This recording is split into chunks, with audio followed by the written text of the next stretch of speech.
So ఒక అనూహ్యమైనటువంటి పరిణామాలు, కొంత ఆందోళనకరమైనటువంటి పరిణామాలు నడుస్తున్నాయి. బట్ ఇట్లా నేపథ్యంలో విజయభాస్కర్ గారు, సిట్ అంటే ప్రభుత్వం ఇస్తుంది, మీరు సిట్ అంటే సిట్టు, స్టాండ్ అంటే స్టాండు. సో ఎందుకు సిబిఐ విచారణ చేయరు? దీనిపైన సిబిఐ విచారణ జరగాలి.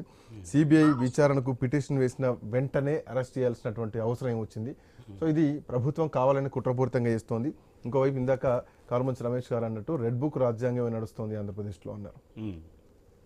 మేము చట్టాలను యథేచ్ఛగా ఉల్లంఘిస్తాం, మేము రాజ్యాంగాన్ని పరిగణలో తీసుకోం, మా ఇష్టారాజ్యంగా వ్యవహరిస్తాం, మేము అరాజకం చేస్తాం, దోపిడీలు, మాఫియా చర్చలకి, స్మగ్లింగ్లకి మేము ఇష్టారాజ్యంగా పూనుకుంటాం.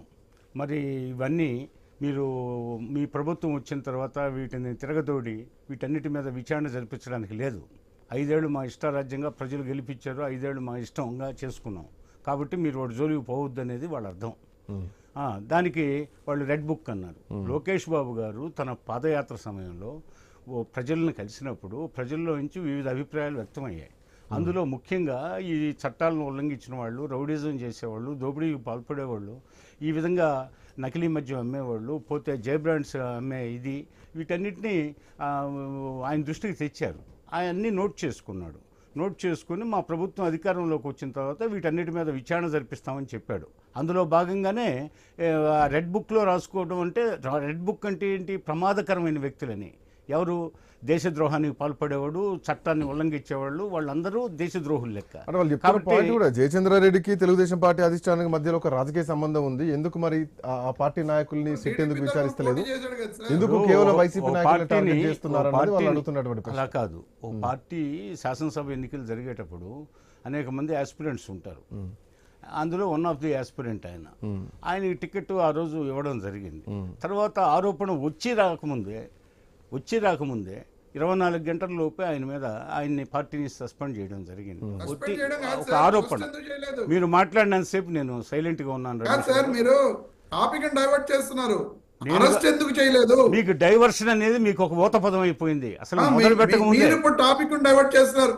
అసలు కీలక ముద్దాయి అయిన జయచంద్రారెడ్డిని గాని, కట్టా సురేంద్ర నాయుడు గారిని గాని ఈ రోజు వరకు మీరు ఎందుకు అరెస్ట్ చేయలేదు? ఉండువయ్యా, ఇదో మా ప్రభుత్వం అధికారంలోకి వచ్చి సుమారు 500 రోజులు కావస్తుంది.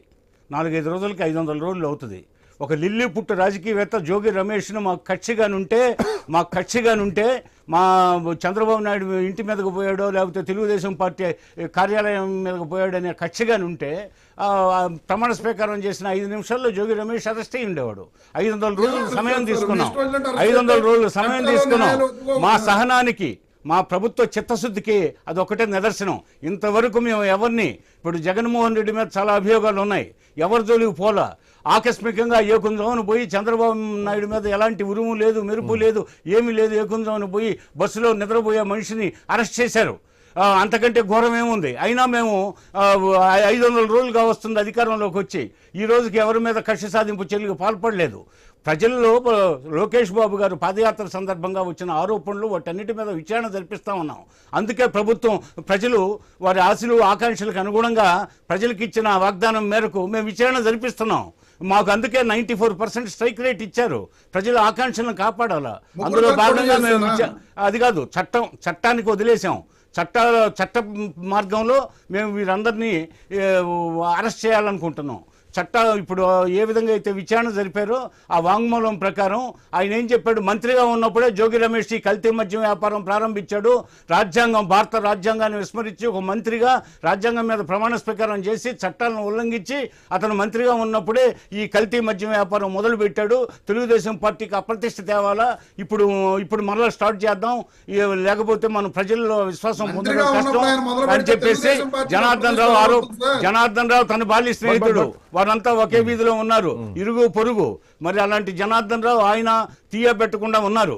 మరి అంత జిగిరి దోస్తు మరి జోగి రమేష్ మీద ఏమి ఖర్చుండి ఆ విధంగా చెప్తాడు? మరి అంటే మీరు ఏది ఒప్పుకున్నారు, ఏది ఒప్పుకోరు మీరు? అంటే మీరు కోరినట్టు మేము ఎంక్వైరీలు వేయాలా? మీకు సిబిఐ అనేది బాగా అచ్చొచ్చింది. ఎందువల్లంటే 13 సంవత్సరాలుగా సిబిఐ దగ్గర, ఈడీల దగ్గర కేసులు పెండింగ్లో ఉన్నాయి మీకు. కాబట్టి సిబిఐ అయితే ఆలస్యం అవుతుంది. అది ఆల్ ఇండియా దర్యాప్తు సంస్థ దానికి వర్క్లోడ్ ఎక్కువ ఉంటుంది. బీజేపీ మీద నెపవేస్తున్నారన్నమాట. కాదు, బీజేపీ మీద నెమరేయడం కాదు.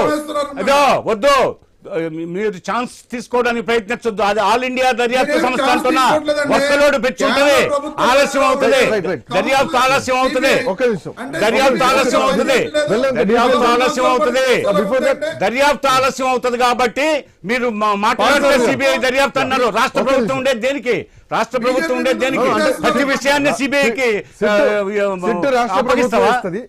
సిట్ రాష్ట్ర ప్రభుత్వం మీరు సిట్ రాష్ట్ర అంటే ప్రభుత్వం సిట్ ఇస్తుంది. స్టాండ్ సిబిఐ అంటే దర్యాప్తు స్టాండ్ వాళ్ళు అంటే కోరుతున్నారు. సిట్ వేయాలి. సిబిఐ గొడ్డలి సిబిఐకి బాబాయ్ గొడ్డల హత్య సిబిఐ నిజంగానే- విచారణ ఎందుకు జరిపించలేదు మీరు? సిబిఐ విచారణ బాబాయ్ గొడ్డల హత్య అది మామూలు నేరమా? అతను ఎంతో తిరుపతి రాజకీయ లడ్డు. ఉద్దండు వివేకానంద రెడ్డి, ప్రభుత్వం కలిసిందన్నారు. రాజకీయ ఇప్పుడు ఉద్దండుడైనటువంటి రాజకీయ ఉద్దండుడైనటువంటి వివేకానంద రెడ్డి నిమిషం. హత్యను, బాబాయ్ గొడ్డల హత్యని మరి సిబిఐ దర్యాప్తు ఎందుకు కోరలేదు మీరు అధికారంలో ఉన్నప్పుడు? ఒక్క నిమిషం. అంటే ప్రతి విషయాన్ని సిబిఐకి నడతాం. ఆల్ ఇండియా దర్యాప్తు సంస్థ వర్కలోడుతూ ఉంటుంది, ఆలస్యం అవుతాయి కేసులు. జంతువుల కొవ్వు అని చెప్పారు. ఆ? ఏది తిరుపతి లడ్డూలో? తిరుపతి లడ్డు. ఏది ఇంతవరకు ఇప్పుడు జంతువుల రాబోతుంది కొవ్వు. తిరుపతి లడ్డూలో మీకు కలిసిన ఈ వ్యవహారం. ఒక్క నిమిషం. అప్పన్న వెల్లడించే విషయాలు చాలా ఉన్నాయి. కాబట్టి కల్తీ లడ్డు విషయాలు వస్తాయి. మొత్తం మీ పరిపాలన అంతా గజనిని గోరిని మించి, దగ్గరను మించి, చోటపురం దొంగలను మించి మీరు చేసిన దోపిడీ, మీ అక్రమాలు, మీ అరాజకాలు, మాట్లాడాలి. అధికార పక్షం మీ మాట్లాడి క్రిమినల్ ప్రూవ్ యాటిట్యూడ్ చేయాల్సిన అంతా బయటికి బాధ్యత రాబోతుంది. పార్థసారథి గారు గుడ్ ఈవినింగ్. భయపడిపోతున్నారు. మీ పార్థసారథి కేడర్లో గారు. ప్రకంపనలు పుడతా ఉన్నాయి. అందరికీ నమస్కారం. ఏ క్షణాన్ని జగన్మోహన్ రెడ్డి అనుకో అంతా భాస్కర్ గారు, పోతారని విజయభాస్కర్ గారు 1 second.